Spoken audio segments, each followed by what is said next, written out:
So the next thing I'm going to talk about is connecting to the utility. Now most servers, even most PDUs, depending on line card, but most servers or storage or networking, they have auto-ranging power supplies. So the range I showed you on some of those earlier nameplates, you could just connect up a different power cord and the box will run. I know some of you have been around a while. Remember the power supplies, you actually have to take a dip switch to go through and select the range. You don't need to do these with these. It's just basically the line cord you select. When you plug it in for that country, it's going to operate at that voltage. Nothing else you need to do. In the US, right, we have 4277. The last transformer down is 28 or 240. Now in Europe, the last transformer down, you'll get the outputs of 400, 230.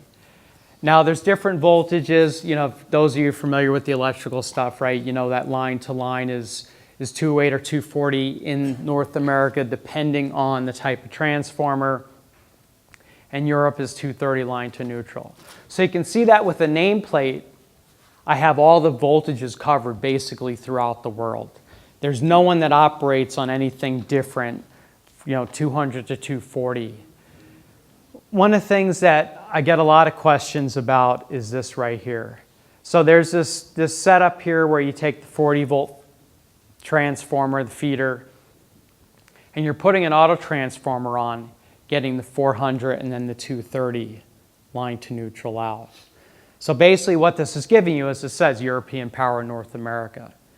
Now, most line cords that are done by manufacturers will be a line cord that's wired like this at 230, but it'll be for Europe. So it'll have European cordage on it. It'll have a European style plug that's used in the US and IC 309 if you're familiar with that. But the bigger thing is these cords, these line cord assemblies, they have an NRTL mark, a nationally recognized test lab mark, done by a European test house, so someone like VDE or one of those safety agencies. According to the electrical code, the NFPA 70, you're supposed to have an NRTL, nationally recognized test lab mark for UL, which can be UL, it can be CUL, which is the Canadian version of UL, or it could be, there's like TUV, Rhineland, or North America. Well, these line cords don't have any of those NRTLs.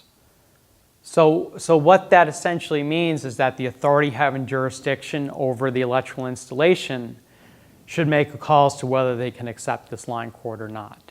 Now, I've run into this several times with several customers, and for those of you that might be using these European Power North America, I've never had an AHJ or customer say that this is a problem. But again, you should be aware of the fact that this has a European test house approval. It's a fully compliant line cord assembly, but it may not meet the requirements of the electrical code as far as the NRTL.